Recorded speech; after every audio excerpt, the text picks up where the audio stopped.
Hello guys, welcome back to Backbenchers Academy. First of all, let me take a moment to appreciate all the comments and likes I got in the last previous videos. So we have done graph of demand, we have done determinants of demand, and therefore now the third video which I'm going to be talking about movement versus shift. ठीक है, तो movement versus shift वैसे तो हम लोग के chapter के last 2 pages में लिखा हुआ है और बहुत कम इसको दिया जाता है जगह, but it's actually really important.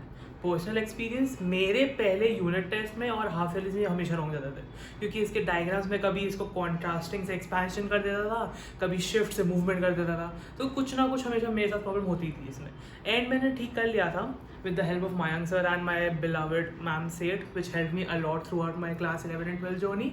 ठीक है, तो now let me pass on the tips and tricks to you guys, so you guys kill it with this chapter, this part actually. ठीक है, तो let's go with the definition first. Movement along the demand curve.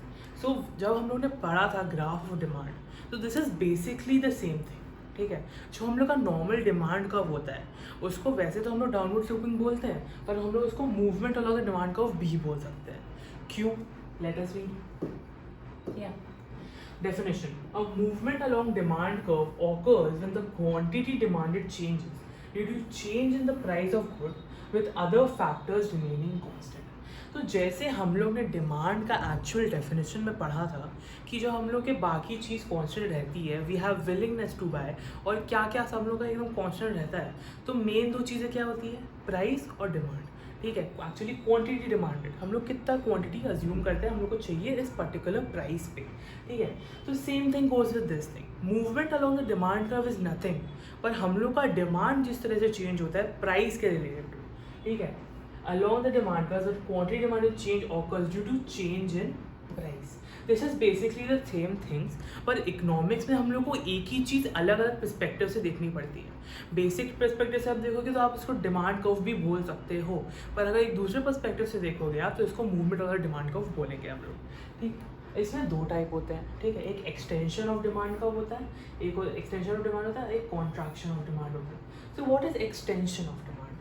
When the price decreases, the quantity demanded increases and leading to a movement down in the curve. Movement down मतलब क्या हो गया? Down से तो हम लोगों को लग रहा है कम हो रहा है, पर एक्चुअली ऐसा नहीं है. Down मतलब वो ऐसे जा रहा है. अब ऐसे में हम लोगों ने क्या पढ़ा था? ठीक है, if we make a demand curve, यहाँ पे मैक्सिमम क्वांटिटी होती है, यहाँ पे मैक्सिमम प्राइस होता है. ठीक है, तो यहाँ पे प्राइस कम होगा और यहाँ पे क्वांटिटी ज़्यादा होगी. That is there is a extension of demand. तो जब कम प्राइस में हम लोग ज़्यादा क्वांटिटी खरीदते हैं हम लोग उसको एक्सटेंशन ऑफ डिमांड कहते हैं. ठीक है, same thing goes with contraction of demand. Contraction मतलब क्या हो रहा है? कॉन्ट्रैक्शन मतलब कम होना. कम क्यों होगा? When the price increases the quantity demanded decreases leading to a movement up the demand curve. मतलब हम लोग ऊपर की तरफ जा रहे हैं. ऊपर की तरफ देखो कितना छोटा जगह हो गया यहाँ पे, तो मतलब यहाँ पे मैक्सिमम प्राइस है और यहाँ पे मिनिमम क्वांटिटी. तो अब जब हाई प्राइस होगा हम लोग कम चीज़ डिमांड करेंगे, तो that is basically contraction of demand.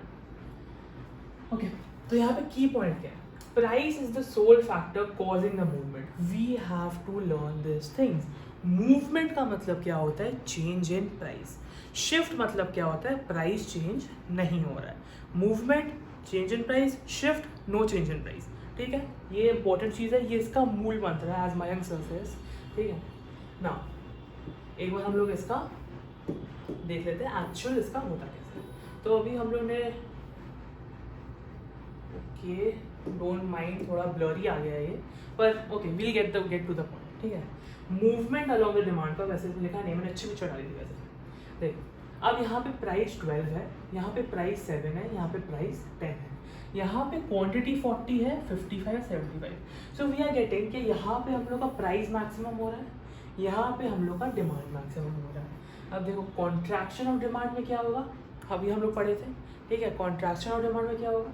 High price पे विल डिमांड लेस. सेम हम लोग यहाँ पे जब 12 हम लोग का प्राइस है, हम लोग का क्वांटिटी डिमांड है 40 यूनिट्स. ठीक है, अब एक्सटेंशन ऑफ डिमांड में क्या होता है? जो हम लोग का 7 प्राइस है हम लोग का 75 होता है. तो बेसिकली ठीक है, कॉन्ट्रैक्शन इज इक्वल टू हम लोग का high prices and demand falls. ठीक है, एंड एक्सपेंशन इज हम लोग का price is low and demand is high. ठीक है, एक बार इसको खुद से बना लेना, खुद से अच्छे से लिख लेना, तब जाके काम आता है, तब जाके याद होता है। क्योंकि आपसे अचानक से क्वेश्चन में पूछ लेगा कि एक क्वांटिटी है, ठीक है, जो कम हो रही है प्राइस बढ़ने के वजह से, ठीक है, तो हम लोग वहाँ पे बहुत बार कंफ्यूज हो जाते हैं। और तुम्हारे पास एक ऐसा क्वेश्चन आएगा कि why is this happening and make the demand curve of it. तो ये आराम से 5 मार्क्स तक आ सकता है। वैसे बोर्ड्स के हिसाब से देखा जाए तो ये is not that important. Obviously से ऑब्जेक्टिव क्वेश्चन पूछ सकते हैं, एमसीक्यूज पूछ सकते हैं, पर for your unit test and upcoming half yearly this is very crucial. ये हमेशा पूछेगा ही। ठीक है, हम लोग फिर से एक बार फिर से रिकैप कर लेते हैं। कॉन्ट्रैक्शन, डिमांड कम हो रहा है, प्राइस बढ़ रहा है। एक्सटेंशन, प्राइस कम हो रहा है, डिमांड बढ़ रहा है। Got? Now next we have shift of demand curve. अब शिफ्ट ऑफ डिमांड कर्व क्या होता है? जैसे हम लोग ने मूवमेंट में अभी पढ़ा, मूवमेंट ऑकर्स, जैसे नॉर्मल, अगर आप नॉर्मल डिमांड को देखो, मूवमेंट है तो शिफ्ट हटा दो, तो क्या होता है? Demand is changing because of price. ठीक है, पर जब डिमांड भी चेंज हो रहा है और प्राइस भी कांस्टेंट है तो उसको क्या बोलेंगे? उसको हम लोग बोलेंगे shift of demand curve. Definition पढ़ लेते हैं एक बार। Definition: a shift of demand curve occurs when the quantity demanded changes due to factors other than price of the good. यहाँ पे बहुत इंपॉर्टेंट है, when we are talking about movement, we are talking about change in price. When we are talking about shift, we are not talking about price. हम लोग का price constant रहेगा। Price के अलावा जो चीज़ें हैं, जैसे हम लोग अगर if you have looked at the graph of demand वाला वीडियो, वहाँ पे और डिटर्मिनेंट ऑफ डिमांड वाला video we have discussed about this. और क्या क्या चीज़ें हैं, हम लोग का test and preferences of the consumer, कि हम लोग का कंज्यूमर क्या चाहता है। अचानक से जैसे स्टारबक्स का डिमांड बढ़ा था, अब तो नहीं, पता नहीं क्या हुआ, अचानक से जब डिमांड बढ़ा था so we also wanted to buy it. Starbucks का प्राइस तो सेम था पर उसका quantity demanded increase. Why? Because we wanted it. ठीक है, अगर स्टारबक्स का प्राइस कम होता फिर क्वांटिटी इंक्रीज होता, then it would be a movement, मतलब वो सही चल रहा है। ठीक है, पर प्राइस भी कांस्टेंट है और तब भी हम लोग का डिमांड बढ़ जा रहा है, दैट इज शिफ्ट। ठीक है, जैसे इनकम हो गया, income of the consumer, price of substitute goods, government policies, emergency, future expectation, इन सब चीज़ों की वजह से बढ़ सकता है। ठीक है, नाउ अब इसमें भी दो तरह के शिफ्ट होते हैं, एक होता है राइटवर्ड शिफ्ट, एक होता है लेफ्टवर्ड शिफ्ट। राइटवर्ड शिफ्ट क्या होता है? Increase in demand, indicates that more of the good is demanded at every price level. अब this is a demand curve. ठीक है, अब ये डिमांड कर्व इधर से हॉप होके इधर आ जाए, इधर क्या हो?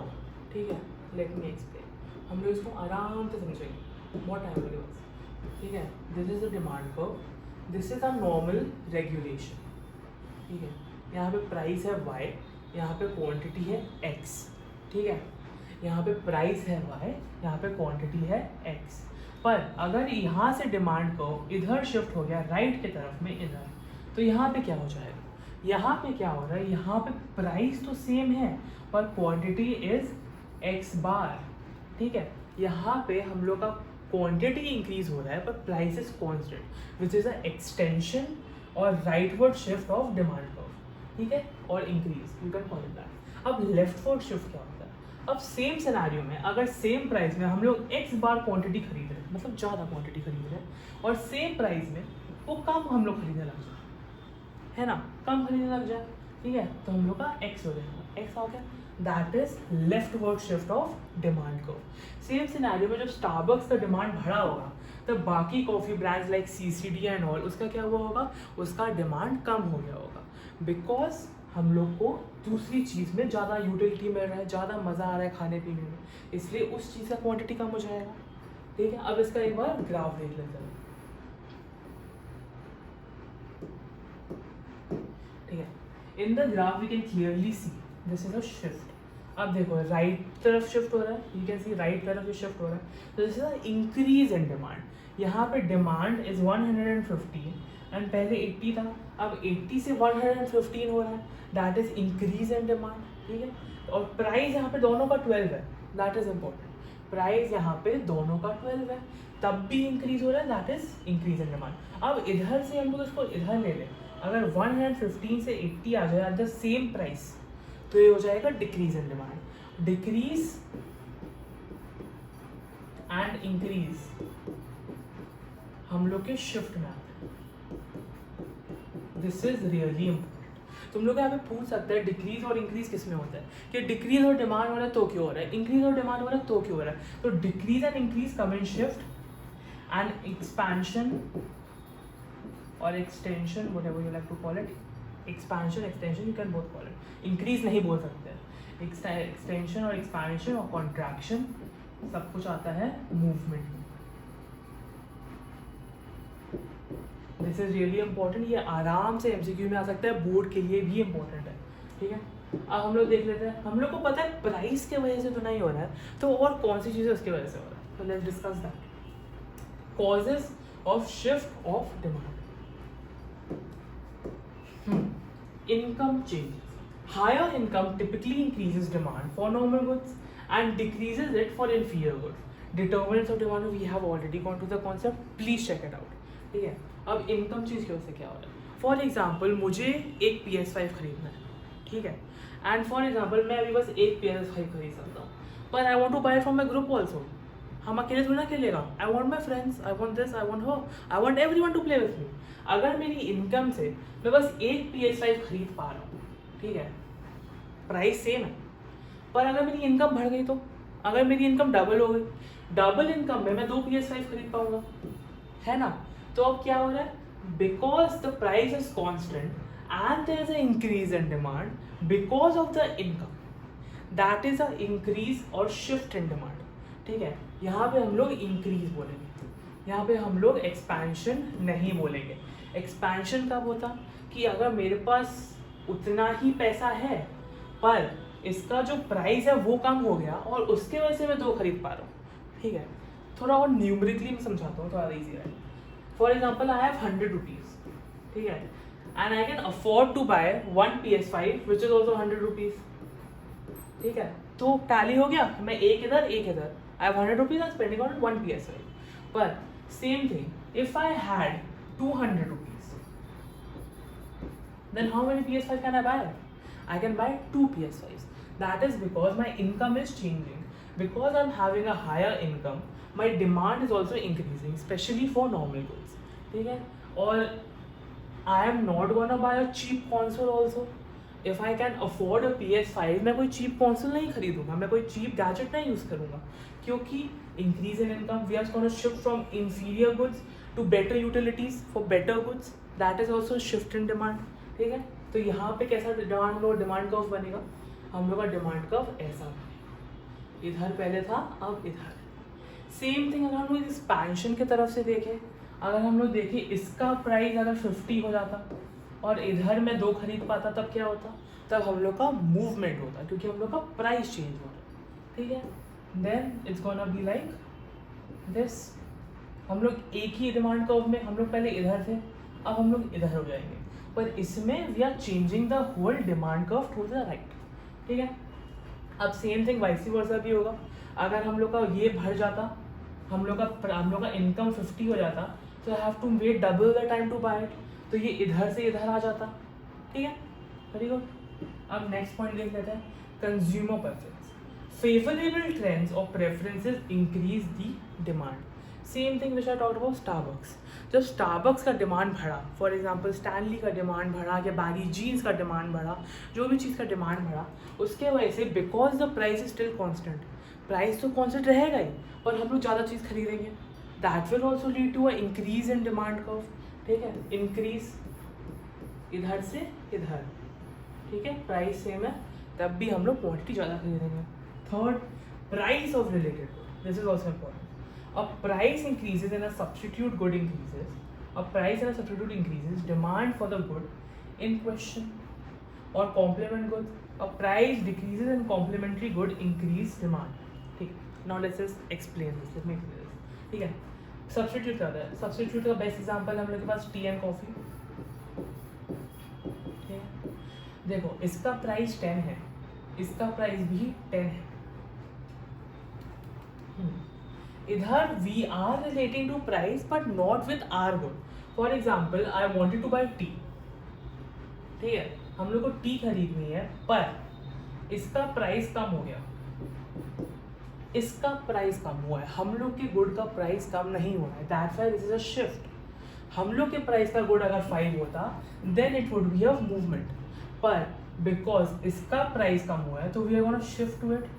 ठीक है, क्योंकि हम लोग 1 कप ऑफ टी खरीद सकते हैं 10 में, पर हम लोग 2 कप ऑफ कॉफी खरीद सकते हैं 5 उसी सेम प्राइस पे। ठीक है, so this will also render a shift, यहाँ पे भी हम लोग का शिफ्ट हो जाएगा। ठीक है, एक्चुअली यहाँ पे नेगेटिव शिफ्ट होगा, यहाँ पे कॉफी हो जाएगा, कॉफी का बढ़ जाएगा, दैट इज देखो इंपॉर्टेंट थिंग, यहाँ पे कॉफी का मूवमेंट हो रहा है पर यहाँ पे टी का शिफ्ट हो। ठीक है, बिकॉज हम लोग को कॉफी थोड़ा सस्ता पड़ रहा है, ठीक है, हम लोग कॉफी खरीद रहे हैं, पर कॉफी का रीजन क्या हो गया, क्योंकि इसका प्राइस कम हुआ है। अब हम लोग टी कम क्यों खरीद रहे हैं, क्योंकि उसका प्राइस कम हुआ है, टी का प्राइस इज नॉट चेंजिंग। तो जब हम लोग टी का ग्राफ बनाएंगे, हम लोग का टी का ग्राफ ऐसा बनेगा, पहले we were here, now we are here. ठीक है, और जब हम लोग कॉफी का डिमांड ग्राफ बनाएंगे, it's gonna be like this, क्योंकि there is a change in the price of coffee, पर उसके वजह से टी भी अफेक्ट हो रहा है, टी के प्राइस में चेंज नहीं है। ठीक है, अब देखो complements, a price decrease in complementary goods increase demand. अब कॉम्प्लीमेंट्री गुड्स क्या होता है, complementary goods are those good, for example जैसे मैं बटर खरीद रहा हूँ, ठीक है, तो I won't consume butter alone, I need something with it, for example I need bread with it, plus bread, that will make a meal. So bread is our complementary good. Both of these are complementary to each other. If I am buying bread, I need something to पकाओ it, है ना, I won't just consume bread. Usually we don't.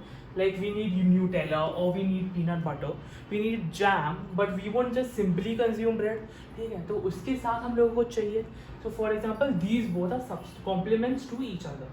ये खरीद रहे तो ये खरीदना पड़ेगा, ये खरीद रहे तो ये खरीदना पड़ेगा। ठीक है, अब यहाँ पे क्या बोल रहा है, अब price decrease in complementary goods increase demand. अब ठीक है, फॉर एग्जाम्पल बटर का प्राइस 10 रुपीज़ था, अब वो 5 रुपीज़ हो गया, सो हम लोग बटर खरीद लेंगे। ठीक है, हमको बटर ज़रूरत भी है, प्राइस भी कम हो गया, बटर भी खरीद लो। बटर तो खरीद लिया, पर बटर के साथ खाएंगे क्या, बटर तो खाएंगे नहीं बस, इसलिए वी गोना बाय। ठीक है, क्योंकि बटर का प्राइस कम हो रहा है, we are buying more of butter, but butter के साथ हम ब्रेड खाएंगे, इसलिए ब्रेड का भी डिमांड इंक्रीज होगा। तो यहाँ पे सेम सिनेरियो, ठीक है, बटर का प्राइस चेंज हो रहा है, ब्रेड का चेंज नहीं हो रहा है, there's gonna be a shift in bread and there's gonna be a movement in butter, but because we are just talking about bread, we are gonna talk about increase or decrease in demand. ठीक है, increase किस लिए होता है, shift के लिए होता है, एक्सपेंशन किसके लिए होता है, मूवमेंट के लिए होता है। ठीक है, now expectation about future prices, same thing, expectation of future prices can rise the current demand. If we are expecting, for example in a war like situation, we are expecting कि ration का हम लोग के घर में जो utilities आती है, जो इंपॉर्टेंट थिंग्स आते हैं फॉर कंजम्पशन, फॉर ग्रोसरीज, उसका प्राइस फ्यूचर में बहुत बढ़ जाएगा। ठीक है, बहुत बढ़ने की वजह से we are gonna buy more of it. ठीक है, प्राइस सेम है, प्राइस अभी 10 रुपीज़ ही है, but we are expecting it in future 50 हो सकती है। जस्ट बिकॉज 50 हो सकती है, हम लोग 10 में ज़्यादा खरीदेंगे, there is gonna be a increase, price 10 है, 10 में we are buying more of it. Same thing if happens if we are expecting क्या, फॉर एग्जाम्पल हम लोग का एक बहुत बड़ा इंडिया में प्रोडक्शन सेंटर खुला है and we are gonna produce Apple for cheaper, Apple products for cheaper. वैसे तो होगा नहीं, बिकॉज गुडविल उसका है और ब्रांड इमेज को अफेक्ट कर सकते हैं उन लोग का प्राइस कम होने से, because it is a superior alternative to normal phones. तो वैसे तो एप्पल का प्राइस कम नहीं होगा, पर इफ वी आर एक्सपेक्टिंग कि एप्पल प्राइस कम करेगा तो we are gonna buy less अभी। फॉर एग्जाम्पल अभी हम लोग को 1000 रुपये का पड़ रहा है, इफ़ वी नो कि हो सकता है in the coming few months हम लोग को 800 का पड़े, क्या करेंगे हम लोग अभी कम खरीदेंगे। ठीक है, तो अगर हम लोग का डिमांड ऐसे था, इधर था, तो हम लोग का डिमांड पीछे आ जाएगा। सेम प्राइस में we are buying less of it. ठीक है, सेम प्राइस पे we are buying less of it. Now population and demographics, larger और more targeted population can increase demand. अगर हम लोग के ज़्यादा जन है तो हम लोग ज़्यादा चीज़ें खरीदेंगे। फॉर एग्जाम्पल अगर अचानक से हम लोग के कंट्री में 100 जन एक्स्ट्रा आ गए तो 100 जन एक्स्ट्रा तो अपना सामान खरीदेंगे, बिकॉज उसके अब तो प्राइस की वजह से तो फ़र्क नहीं पड़ रहा है, प्राइस तो सेम ही है। फॉर एग्जाम्पल मानसून में हम लोग अम्ब्रेला खरीदेंगे तो 100 रुपये का ही बिक रहा है, पर बिकॉज एक्स्ट्रा जन आ गए हैं उसमें तो they need extra quantity of goods, तो उसके वजह से हो सकता है हम लोग का इंक्रीज या डिक्रीज ऑफ डिमांड हो जाए। कि अगर हम लोग का समर टाइम में बहुत सारे जन आउट ऑफ स्टेशन गए हैं, आउट ऑफ इंडिया गए, अब्रॉड स्विट्जरलैंड घूमने गए हैं, तो कम हो जाएगा डिमांड, क्योंकि उन जनों का तो एक महीने का राशन नहीं पड़ेगा। That is very less, not negligible change, but still it is very important economics ना, हम लोग को कंसिडर करना पड़ेगा। ओवरऑल देखा जाए तो दैट इज़ नॉट इवन 0.0001% अगर 100 जन बाहर जा रहे हैं, पर स्टिल इकोनॉमिक्स के हिसाब से there is gonna be a decrease in demand. Decrease क्या होता है? डिक्रीज होता है बिना प्राइस के। कॉन्ट्रैक्शन क्या होता है? कॉन्ट्रैक्शन होता है प्राइस के साथ। लास्ट पॉइंट अदर क्या हो सकता है? सीजनल चेंजेस क्या हो सकता है? एडवर्टाइजिंग की वजह से हो सकता है, गवर्नमेंट पॉलिसी की वजह से हो सकता है। अब देखो एडवर्टाइजिंग से कैसे होगा? एडवर्टाइजिंग हम लोग दिखता रहता है, एडवर्टाइजिंग होता है मार्केट की वजह से। मार्केटिंग क्या होता है? मार्केटिंग जो हम लोग देखते हैं, आप कॉमर्स में पढ़ोगे, मार्केटिंग में हम लोग अपना सेल्स बढ़ाने की कोशिश करें। One part of marketing is talking about increase in sale, ठीक है। वैसे तो marketing is also very big and broad concept, बहुत सारे स्टेप्स होते हैं उसमें, और उसका एक मेजर पार्ट होता है हम लोग को सेल्स बढ़ाना। तो सेल्स बढ़ाने से क्या हो रहा है? सेम प्राइस है, सेम सर्कमस्टांसेस है, पर हम लोग डिमांड बढ़ाने की कोशिश करते हैं, because the government wants profit, not government, the organisation wants profit, ठीक है। And government policies like subsidies and taxes can also regulate prices, ठीक है। गवर्नमेंट पॉलिसी अगर बोले एक के साथ एक फ्री मिल रहा है, तो बिकॉज हम लोग को इतना चाहिए भी नहीं, हम लोग और चीज़ें खरीद सकते हैं, ठीक है। That is government policy. Now that is it for this topic, movement versus shift. But I am gonna really advise you go through the MCQs, go through the questions. 5 marks के questions आएंगे तो हम लोग के unit test में और half yearly में talking about what is, why it is, and make a diagram. So diagram of these, this diagram, यहाँ पे ये तो इंक्रीज का है, डिक्रीज का भी देख लेना, डिक्रीज का ये और ये, इट्स रियली रियली इंपॉर्टेंट। ये तुमसे सीधा पूछेगा डायग्राम बनाने को, तुमसे ये नहीं पूछेगा ये क्यों क्या होता है, वो हो सकता है पूछे, वो 1 मार्क का होगा, पर 4-5 मार्क का आएगा डायग्राम बनाने को। So this is really important guys. Now major important task for you, let me know in the comment second video किसका चाहिए and how did I teach, कैसा सही पढ़ाया तो बोल देना please. And thank you so much for your comments guys, thank you so much, bye.